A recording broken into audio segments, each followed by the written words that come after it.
जुलाई 2019 में 3 तलाक विधेयक हुआ पास। उसके बाद 5 अगस्त 2019 को मोदी सरकार ने जम्मू कश्मीर से धारा 370 और 35A को हटाकर विशेष राज्य का दर्जा खत्म किया। हाल फिलहाल में सरकार ने 3 अप्रैल की आधी रात को वक्फ संशोधन विधेयक संसद में पास कराया। तो अब मोदी सरकार के सामने मांग उठाई जा रही है कि सरकार जल्द ही भारत की बढ़ती जनसंख्या को रोकने के लिए जनसंख्या नियंत्रण कानून लेकर आए। भारत में यह मांग इसलिए भी उठाई जा रही है क्योंकि चीन को पीछे छोड़कर भारत इस वक्त पूरी दुनिया में सबसे ज्यादा आबादी वाला देश बन चुका है। यूएन वर्ल्ड पॉपुलेशन प्रोस्पेक्टस 2024 की एक रिपोर्ट के अनुसार इस समय भारत की जनसंख्या 145 करोड़ के आसपास है, जबकि चीन की जनसंख्या भारत से काफी कम, करीब 141 करोड़ है। भारत में अशिक्षा, परिवार नियोजन के प्रति जागरूकता न होने की वजह से दावा है कि भारत में एकाएक जनसंख्या विस्फोट हुआ, जिसमें पिछले कुछ सालों में मुस्लिमों की आबादी सबसे ज्यादा बढ़ी, जबकि हिंदुओं की आबादी में कमी आई। 2011 में हुई जनगणना के आंकड़े बताते हैं 1951 में हिंदुओं की आबादी 30.35 करोड़ थी, जो साल 2011 तक बढ़कर 96.62 करोड़ हो गई। इस दौरान हिंदुओं की आबादी बढ़ने का जो ग्रोथ रेट था वो 218% के आसपास था, जबकि मुसलमानों की 1951 में जो आबादी थी वो सिर्फ 3.54 करोड़ थी। 2011 में वो बढ़कर 17.22 करोड़ हो गई और मुस्लिमों की आबादी बढ़ने का जो ग्रोथ रेट था वो 386% के आसपास था। और इसलिए देश के संत और हिंदू संगठन मुसलमानों की बढ़ती आबादी पर चिंता जता रहे हैं और मांग कर रहे हैं कि सरकार जल्द से जल्द जनसंख्या नियंत्रण कानून लेकर आए, जिससे भारत की बढ़ती जनसंख्या को कंट्रोल किया जा सके।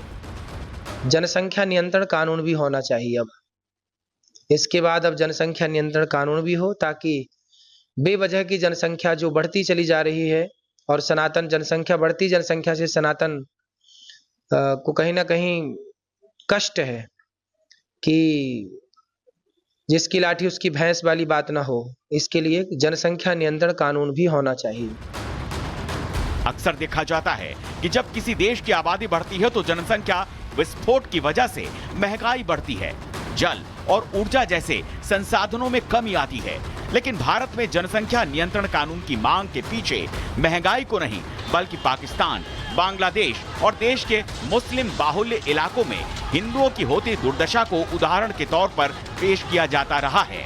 साधु संत ये दावा कर रहे हैं कि सरकार मुस्लिमों की आबादी पर बिल लाकर लगाम लगाए, नहीं तो अपने ही देश में हिंदुओं पर अत्याचार आने वाले दिनों में और बढ़ेंगे। जनसंख्या का भी कानून आना चाहिए, क्योंकि आप जितने मर्जी साधन खड़े कर लो वो कम ही पड़ते चले जाएंगे। इसीलिए इस देश के अंदर उस विषय पर भी बड़ा चिंतन चल रहा है। चिंतन होकर, विचार होकर, जैसे हर विषय पे पहले सबसे विचार किया जाता है, उसी तरह इस कार्य को भी करना देश हित में बहुत जरूरी है। इसलिए मैं ये सोच रही हूँ कि राष्ट्र हित का कार्य, जब हम चीजों को हिंदू मुसलमान के दृष्टि से देखते हैं तब चीजें बहुत संकुचित दायरे से या उस दृष्टिकोण से देखा जाता है। जनसंख्या नियंत्रण कानून का कैसा स्वरूप होगा ये तो अभी तय नहीं है, लेकिन समय समय पर मांग उठाई जाती रही है कि जनसंख्या नियंत्रण कानून इतना सख्त बने कि कानून तोड़ने वाले का वोट डालने का अधिकार छीन लिया जाए, उसे मिलने वाली सरकारी योजनाओं का लाभ बंद कर दिया जाए, साथ ही ऐसे व्यक्ति पर कानूनी कार्रवाई भी हो। चाहे आरएसएस हो या दूसरे हिंदू संगठन समय समय पर बढ़ती जनसंख्या के खिलाफ जनसंख्या नियंत्रण नीति बनाने की मांग उठाते रहे हैं। लेकिन हाल फिलहाल में जिस तरह से बंगाल में हिंदुओं पर हमले बढ़े हैं, बांग्लादेश में हिंदुओं पर अत्याचार किया जा रहा है, उसे देखते हुए जनसंख्या नियंत्रण कानून वाली मांग ने फिर से तूल पकड़ लिया है। तो वक्फ बिल पर जमकर सियासत हो रही है, लेकिन विरोधी खेमे के मौलाना भी ये मानने पर मजबूर हैं कि वक्फ बिल के संरक्षण में जमकर घोटाले हुए। सुनिए डिबेट विद अर्नब में किस तरह वक्फ बोर्ड का सच सामने आया। Two very distinguished leaders of Muslim community, Mufti Mansoor Ziyai, पूरा भारत इनको जानता है, और सैयद बाबर अशरफ जी जो सेक्रेटरी जनरल ऑल इंडिया मोहम्मदी मिशन के लखनऊ से लाइव हैं।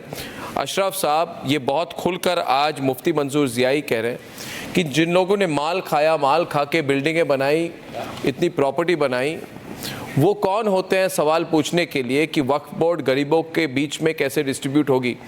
आप खुलकर कह दीजिए इनको। अशरफ साहब आप सुनिए इनकी बात। हाँ बोलिए मुफ्ती साहब जी बोलिए।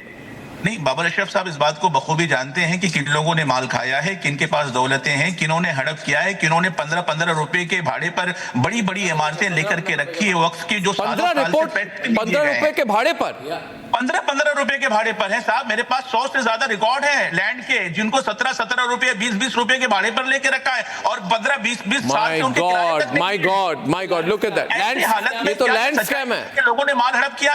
बाबर अशरफ साहब बताएंगे क्या सच्चाई नहीं है कि लोगों ने माल, बाबर अशरफ साहब जवाब दीजिए, जमीनों को वक्फ को जमीनों को बेचा है? क्या ये सच्चाई नहीं है कि लोगों ने मालों को बिल्डरों के हवाले कर दिया? क्या ये सच्चाई नहीं कि हजारों एकड़ जमीनें हमारी बेच दी गई है? क्या ऐसे लोगों पर कार्रवाई नहीं करेंगे? बाबर अशरफ साहब जवाब दीजिए, कैसा हुआ है? क्या ऐसा हुआ है? धर्म के नाम पर ऐसा हुआ है? ऐसी स्कैम हुई है? बड़ी ईमानदारी से कहा जाएगा कि मुस्लिम रिप्रेजेंटेशन यानी कि जिन्होंने वक्फ किया है उनका वक्फ में रिप्रेजेंटेशन बहुत कम रहा।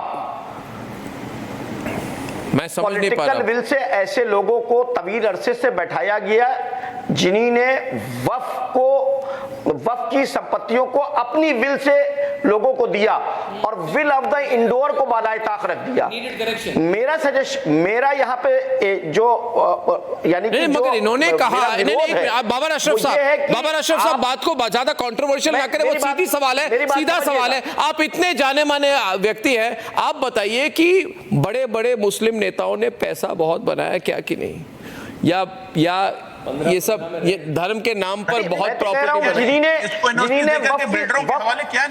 मैं साफ कहता हूं कि बिल्कुल किया है। मैं कह रहा हूं अशरफ साहब बहुत बड़ी बात कह दिया, बहुत बड़ी बात कह दिया। धन्यवाद, बहुत बड़ी बात कह दी, थैंक यू।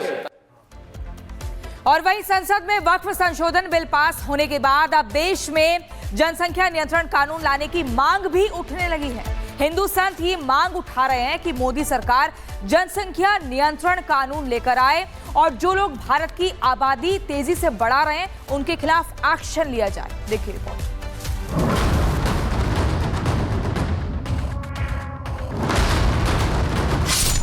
जुलाई 2019 में 3 तलाक विधेयक हुआ पास। उसके बाद 5 अगस्त 2019 को मोदी सरकार ने जम्मू कश्मीर से धारा 370 और 35A को हटाकर विशेष राज्य का दर्जा खत्म किया। हाल फिलहाल में सरकार ने 3 अप्रैल की आधी रात को वक्फ संशोधन विधेयक संसद में पास कराया। तो अब मोदी सरकार के सामने मांग उठाई जा रही है कि सरकार जल्द ही भारत की बढ़ती जनसंख्या को रोकने के लिए जनसंख्या नियंत्रण कानून लेकर आए। भारत में यह मांग इसलिए भी उठाई जा रही है क्योंकि चीन को पीछे छोड़कर भारत इस वक्त पूरी दुनिया में सबसे ज्यादा आबादी वाला देश बन चुका है। यूएन वर्ल्ड पॉपुलेशन प्रोस्पेक्टस 2024 की एक रिपोर्ट के अनुसार इस समय भारत की जनसंख्या 145 करोड़ के आसपास है, जबकि चीन की जनसंख्या भारत से काफी कम, करीब 141 करोड़ है। भारत में अशिक्षा, परिवार नियोजन के प्रति जागरूकता न होने की वजह से दावा है कि भारत में एकाएक जनसंख्या विस्फोट हुआ, जिसमें पिछले कुछ सालों में मुस्लिमों की आबादी सबसे ज्यादा बढ़ी, जबकि हिंदुओं की आबादी में कमी आई।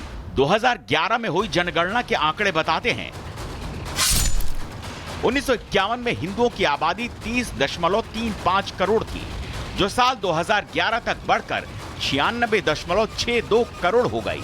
इस दौरान हिंदुओं की आबादी बढ़ने का जो ग्रोथ रेट था वो 218% के आसपास था, जबकि मुसलमानों की 1951 में जो आबादी थी वो सिर्फ 3.54 करोड़ थी। 2011 में वो बढ़कर 17.22 करोड़ हो गई और मुस्लिमों की आबादी बढ़ने का जो ग्रोथ रेट था वो 386% के आसपास था। और इसलिए देश के संत और हिंदू संगठन मुसलमानों की बढ़ती आबादी पर चिंता जता रहे हैं और मांग कर रहे हैं कि सरकार जल्द से जल्द जनसंख्या नियंत्रण कानून लेकर आए, जिससे भारत की बढ़ती जनसंख्या को कंट्रोल किया जा सके। जनसंख्या नियंत्रण कानून भी होना चाहिए अब। इसके बाद अब जनसंख्या नियंत्रण कानून भी हो, ताकि बेवजह की जनसंख्या जो बढ़ती चली जा रही है और सनातन जनसंख्या, बढ़ती जनसंख्या से सनातन को कहीं ना कहीं कष्ट है कि जिसकी लाठी उसकी भैंस वाली बात ना हो। इसके लिए जनसंख्या नियंत्रण कानून भी होना चाहिए। अक्सर देखा जाता है कि जब किसी देश की आबादी बढ़ती है तो जनसंख्या विस्फोट की वजह से महंगाई बढ़ती है, जल और ऊर्जा जैसे संसाधनों में कमी आती है। लेकिन भारत में जनसंख्या नियंत्रण कानून की मांग के पीछे महंगाई को नहीं, बल्कि पाकिस्तान, बांग्लादेश और देश के मुस्लिम बाहुल्य इलाकों में हिंदुओं की होती दुर्दशा को उदाहरण के तौर पर पेश किया जाता रहा है। साधु संत ये दावा कर रहे हैं कि सरकार मुस्लिमों की आबादी पर बिल लाकर लगाम लगाए, नहीं तो अपने ही देश में हिंदुओं पर अत्याचार आने वाले दिनों में और बढ़ेंगे। जनसंख्या का भी कानून आना चाहिए, क्योंकि आप जितने मर्जी साधन खड़े कर लो वो कम ही पड़ते चले जाएंगे। इसीलिए इस देश के अंदर उस विषय पर भी बड़ा चिंतन चल रहा है। चिंतन होकर, विचार होकर, जैसे हर विषय पे पहले सबसे विचार किया जाता है, उसी तरह इस कार्य को भी करना देश हित में बहुत जरूरी है। इसलिए मैं ये सोच रही हूँ कि राष्ट्र हित का कार्य, जब हम चीजों को हिंदू मुसलमान के दृष्टि से देखते हैं, तब चीजें बहुत संकुचित दायरे से या उस दृष्टिकोण से देखा जाता है। जनसंख्या नियंत्रण कानून का कैसा स्वरूप होगा ये तो अभी तय नहीं है, लेकिन समय समय पर मांग उठाई जाती रही है कि जनसंख्या नियंत्रण कानून इतना सख्त बने कि कानून तोड़ने वाले का वोट डालने का अधिकार छीन लिया जाए, उसे मिलने वाली सरकारी योजनाओं का लाभ बंद कर दिया जाए, साथ ही ऐसे व्यक्ति पर कानूनी कार्रवाई भी हो। चाहे आरएसएस हो या दूसरे हिंदू संगठन समय समय पर बढ़ती जनसंख्या के खिलाफ जनसंख्या नियंत्रण नीति बनाने की मांग उठाते रहे हैं। लेकिन हाल फिलहाल में जिस तरह से बंगाल में हिंदुओं पर हमले बढ़े हैं, बांग्लादेश में हिंदुओं पर अत्याचार किया जा रहा है, उसे देखते हुए जनसंख्या नियंत्रण कानून वाली मांग ने फिर से तूल पकड़ लिया है।